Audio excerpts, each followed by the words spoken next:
alaikum mpenzi msikilizaji kokote uliko katika uso wa dunia. Hii ni Radio Mtitigo, idhaa ya Kiswahili inayorindima kupitia mtandao wa kijanja wa internet, huku ikizingatia ufasaha na uadimu wa lugha ya Kiswahili.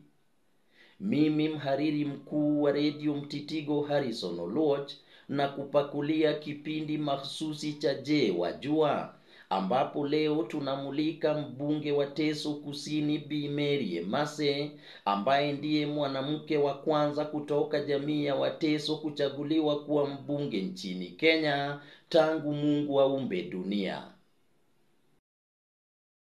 Mbali na kuwa mwanamke wa kwanza kutoka jamii ya Wateso kuchaguliwa kuwa mbunge nchini Kenya, Emase pia ndiye mbunge wa pekee katika kaunti ya Busia aliyechaguliwa kwa tiketi ya chama kinachotawala cha UDA. Kwenye uchaguzi mkuu wa mwaka wa 2022, licha ya kuwa jimbo la Busia ni ngome ya kisiasa ya chama cha ODM, Emase alipambana kwa jino na ukucha na kuwapiku wanaume wawili waliokuwa wamejihami kwa burungutu la donge nono, akiwemo aliyekuwa gavana wa Busia wakati huo Sospeter Ojamong. Bi Mary Emase, ambaye ni mtaalamu wa uhasibu, ni mwanafunzi wa zamani wa chuo kikuu cha Kenyatta, shule ya upili ya St. Monica Chakol na shule ya msingi ya Moruka Mosing.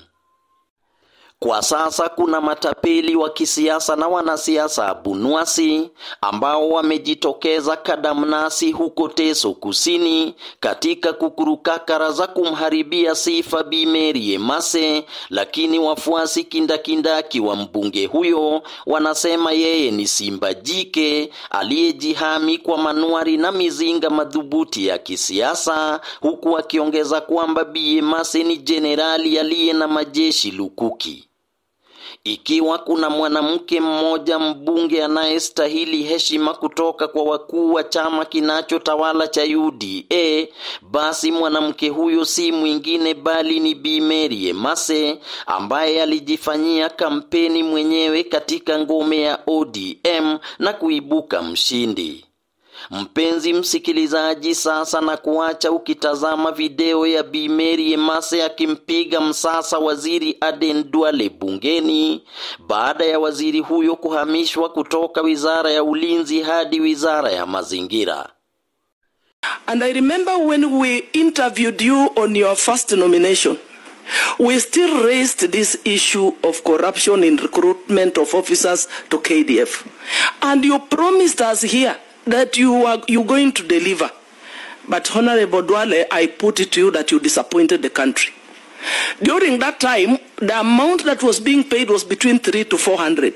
But during your time, you presided over an increase from now for 300 to 400 to 700 to 1 million. And as representatives of the people, our constituents report this to us. At some point, even efforts to reach you were not fruitful. You could not pick our calls. So now, my question is, why should we trust you? Why should we believe you?